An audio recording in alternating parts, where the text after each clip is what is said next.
Chers amis, bonjour. Une petite vidéo pour vous parler d'un article que j'ai publié hier qui s'intitule Pourquoi tant de gauchistes chez les Français de l'étranger? Voilà.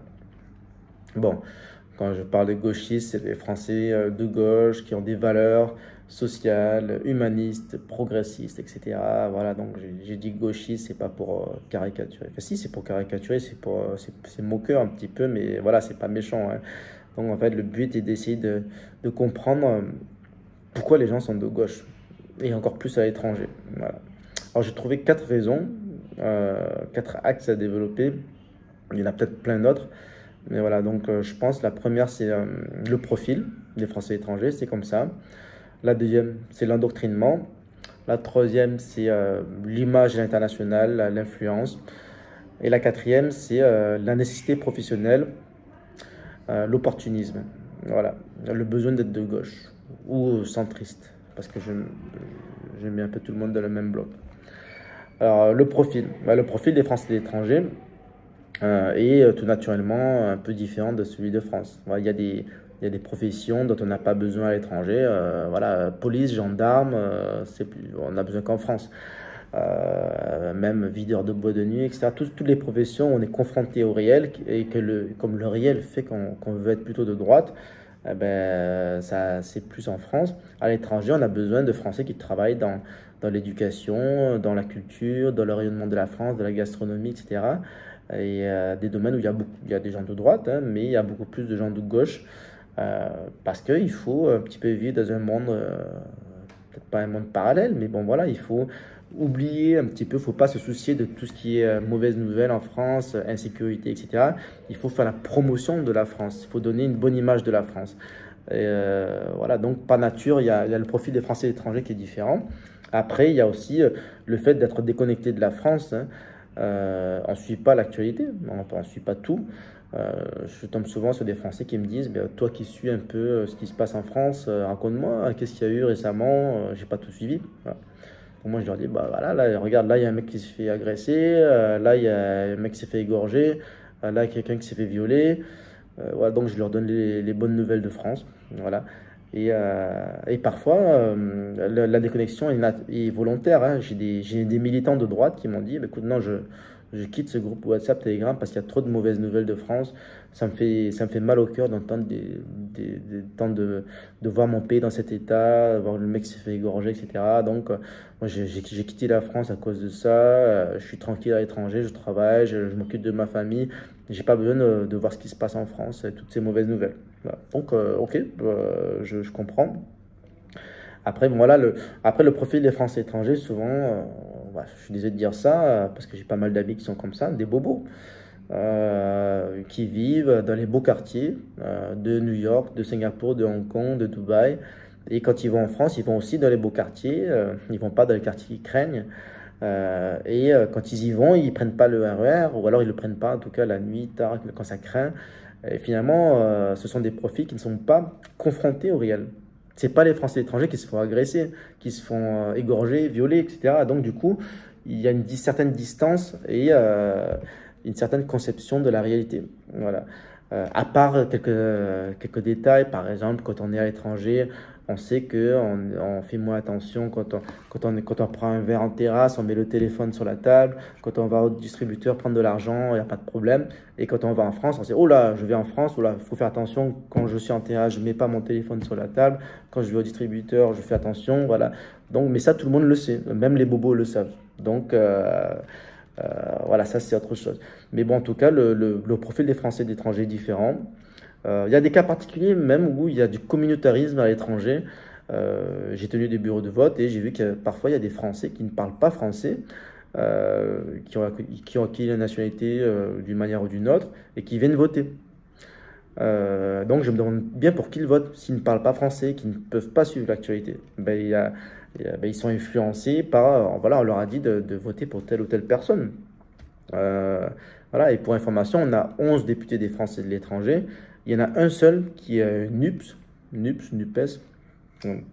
Et c'est le député qui représente les Français du Maghreb et d'Afrique de l'Ouest. Voilà. Pourquoi? Par hasard. Voilà. En tout cas, voilà, le profil des Français est différent. Après, il y a un endoctrinement. un endoctrinement comme en France, oui, à l'école, dans la culture, à tous les domaines. Mais en tout cas, il y a, je pense que c'est peut-être un peu plus accentué à l'étranger. Au lycée français de Singapour, par exemple, il y a eu une conférence récemment sur un livre de Lilian Thuram, sur la pensée blanche. Voilà, donc on va mettre en avant le livre, on va faire une conférence sur ce sujet. On va pas faire sur le livre de Renaud Camus sur la théorie du grand remplacement. Voilà. Donc il y a, là, je dirais que l'endoctrinement est encore plus accentué à l'étranger. Et parfois, même dans des associations d'anciens combattants des Français et d'étrangers, ou en tout cas de devoirs de mémoire, dans des domaines qui sont traditionnellement plutôt à droite. Quand on est un combattant, normalement, on est plutôt de droite. Quand on est un ancien combattant, on est plutôt de droite. Le Souvenir français, c'est une association, normalement, c'est apolitique, mais normalement, les profils des gens sont plutôt de droite. Ben, de moins en moins, peut-être pas tout le temps. Pas forcément dans des villes où il y a beaucoup de bobos. J'étais à une cérémonie il n'y a pas longtemps, une commémoration en hommage aux forces françaises libres de Hong Kong. Pour information, il y a des Français qui ont combattu pour défendre Hong Kong pendant la Deuxième Guerre mondiale. J'en profite pour faire mon devoir de mémoire, voilà, pour ceux qui ne savaient pas. Donc, on avait une cérémonie pour commémorer ces Français qui ont combattu pour la liberté, pour défendre Hong Kong face à l'envahisseur japonais. Voilà, bon, la Seconde Guerre mondiale. Mais donc, bref, pour dire quoi, lors de cette cérémonie, le président honoraire du Souvenir français a parlé du retour des discours fascistes. Il n'a pas nommé Marc Guyon, mais bon, je pense que je faisais partie de ce... voilà, on faisait mention de moi, on y pensait à moi, mais en tout cas, le retour du fascisme et des discours sur le prétendu déclin de la France, etc. etc. Bon, j'ai mis les détails dans l'article que vous pouvez lire. Voilà, donc tout ça, ça contribue à un endoctrinement. Voilà, si c'est malheureux, mais c'est comme ça. J'ai failli faire une remarque ce jour-là. Mais bon, c'est pas grave, à quoi bon. Après, je suis un élu de la République. On est là, on n'est pas là pour se disputer, pour parler politique à ce genre d'événement. Donc voilà, merci, très bon discours, bon événement. On serre la main et au revoir. À bientôt. Voilà. Mais voilà, tant que ça arrive pas tous les jours. Mais bon, tout ça pour dire quoi, il y a un endoctrinement sous toutes ses formes à l'étranger. Ensuite, troisième point, c'est on va dire l'image de la France à l'international. Et on est aussi influencé par nos amis qui ne sont pas français. Bon, déjà, nous-mêmes, on n'a pas le temps de suivre l'actualité, donc on est influencé, on est un peu plus superficiel, on suit des extraits de discours, donc c'est facile de prendre des extraits et de dire oh là, mais ça c'est pas bien ce qu'il dit, c'est raciste, etc. Ou l'inverse, hein, on est plus séduit par des gens qui ont beaucoup de charisme, comme Macron, même Mélenchon, etc.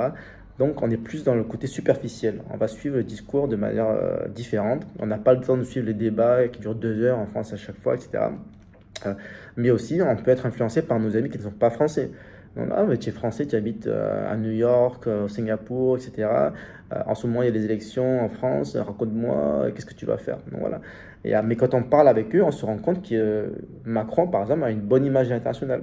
Du coup, ça peut nous influencer nous-mêmes aussi, si on était un peu indécis. Voilà, donc ça contribue. Après, il y a des domaines où, en fait, finalement, il y a du bon travail. Macron, par exemple, il fait une bonne promo de la French Tech, par exemple. Ça, c'est très bien, c'est important pour le rayonnement de la France. Rien à dire, quoi. Et même, moi, je parle d'un domaine que je connais, c'est le MMA, le Mixed Martial Arts, les arts martiaux. Depuis plus de 20 ans où je pratique le MMA, je me suis dit, je me suis demandé quand le MMA allait être légalisé en France, parce que c'était interdit, pour info. Jusqu'en 2020, le code de MMA était interdit en France parce qu'il considéré trop violent, atteinte à la dignité humaine, etc. C'est un sport de brut, etc., de fou et tout. Et ça a changé en 2020. Ben, grâce au gouvernement de Macron. Mais voilà, c'est du bon travail, je ne suis pas sectaire. Quand il y a quelque chose qui est bien fait, je le dis, c'était bien fait. Et résultat, premier UFC en France en fin 2022, parce qu'il y a le Covid, etc. Fin 2022, magnifique UFC, tous les combattants français ont gagné. Très bonne image de la France dans le monde. Voilà, donc, à dire. Mais voilà, le problème, c'est que tout ce qui est bien fait, souvent, c'est des domaines apolitiques. Dans le sport, voilà. Ça, c'est ni de gauche ni de droite. Même la French Tech, c'est ni de gauche ni de droite. Tout ça, c'est des domaines où voilà, il faut faire le job et puis voilà. Et finalement, le gouvernement, on va dire, le fait plutôt bien. Donc, voilà, à noter, mais bon, on est influencé par l'image internationale de nos dirigeants, ou en tout cas par le charisme, on suit la politique de manière plus superficielle. Et après, dernier point, c'est la nécessité professionnelle et l'opportunisme. Ben voilà, donc en gros, on peut être un peu obligé d'être de gauche, de rentrer dans les rangs ou d'être macroniste parce qu'on est dans la finance, etc. À une époque, on était un peu obligé d'être de droite dans le sens UMP, LR. Voilà, quand on est dans une soirée networking de chambre de commerce, à une époque, il fallait être plutôt, si on parlait politique, mais normalement, on finit toujours un journal pour parler de politique, ben, il fallait être plutôt de droite, républicaine. De nos jours, il faut être plutôt macroniste. Voilà, c'est la mode. Et je dirais même de jour, même la gauche, ça a changé. À une époque, on ne pouvait pas être, on peut pas dire je suis un businessman, je suis dans la finance et je suis socialiste. Et je suis pour augmenter les charges, etc. On peut pas être de gauche et faire du business. On est le patron et socialiste, c'est pas normal. Mais de nos jours, oui, on peut être un patron et être un NUPES. NUPES, voilà, avec Mélenchon, etc.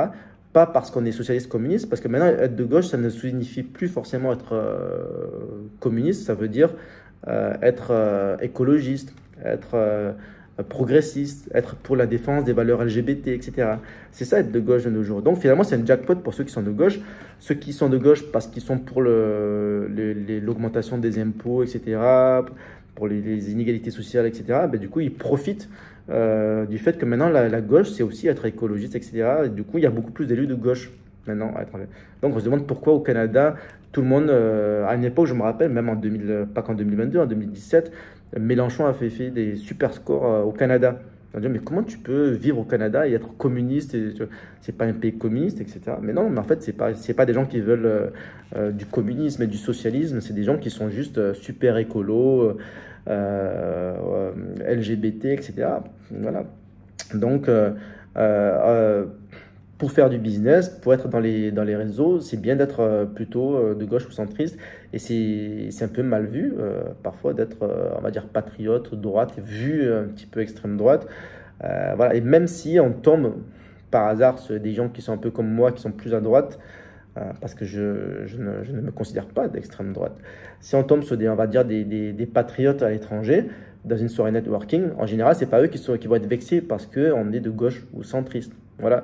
Moi, je rencontre un gars qui est de gauche ou qui est macroniste, aucun problème, je discute avec lui, il n'y a pas de haine, il n'y a pas de... on peut prendre un verre, on peut faire du business, voilà. Par contre, quelqu'un qui est de gauche ou macroniste, etc., et qui me rencontre, bah, il va dire, oh là là, non, moi je fais pas du business avec les fachos, je fais pas de... Ah non, moi je veux pas le voir, ah non, lui il vient à la soirée, je viens pas, etc. Donc en fait, finalement, la discrimination se fait que dans un sens.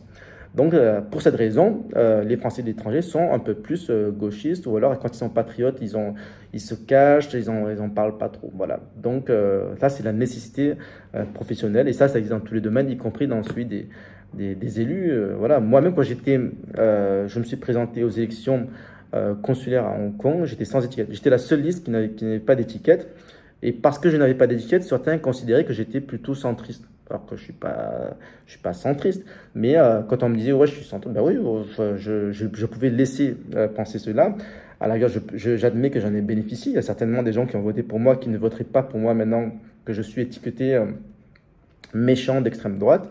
Mais voilà, donc en tout cas, les gens, l'environnement social, professionnel, dans tous les domaines à l'étranger, parfois nous oblige à paraître de gauche ou centriste, ou à ne pas contredire quand les gens croient qu'on est de gauche ou centriste. Voilà. Donc, oula, 14 minutes déjà, j'en parle. Voilà, 14 minutes. Bon, ben voilà, c'est tout ce que j'avais à dire. Lisez l'article si vous pouvez, et à très vite pour d'autres sujets de réflexion.